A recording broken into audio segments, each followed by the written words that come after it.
এখন বাজে রাত প্রায় 12টা। এদের চোখে কাপড় বেঁধে নিয়ে যাওয়া হচ্ছে যেখানে এরা সব সাজিয়েছে। এদের জন্য পুরোপুরি সারপ্রাইজ। এরা কিছুই জানে না। এদের দুজনকে শুধু বলা হয়েছিল ভালো করে ড্রেস আপ করতে, মেকআপ করতে। তাই এরা ড্রেস আপ মেকআপ করে এসছে। খুব সুন্দর লাগছে না দুজনে? আর এই ঘরটাও কি সুন্দর সাজিয়েছে দেখো, ব্রাইড টু বি।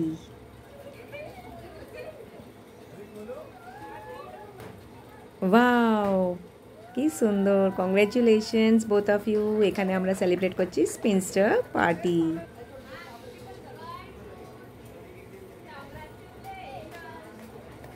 খুব সুন্দর, কি সুন্দর গাইতে গাইতে কেক কাটছে। এরমই হাসতে হাসতে যেন জীবনটা কাটে। তারপর আমরা একটু একটু করে এই দুটো ব্রাইডকে কেক খাওয়ালাম। অনেকটা রাত হয়ে গেছিলো, অফিসে কাজের জন্য ওরা আসতে পারেনি। তারপরে আমিও একটু করে কেক খাওয়ালাম। এবার আমরা বাড়ি চলে যাব প্যারেন্টসরা, এই মাম্মিগুলো যারা আছি। আর এরা রাত্রিরে এখানে এনজয় করবে, খাবার দাবার সব এনেছিল এরা। আমাদের ডেকেছিল এই শাহজাহানাটা দেখাবার জন্য, কেক কাটিংটা দেখবে কিভাবে সেলিব্রেট করে, ওটা আমরা দেখব বলে আমাদের ডেকেছিল। তো ভালোই লাগলো।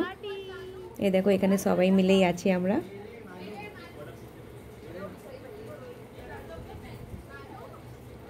আবার দেখা হবে নতুন ব্লগে।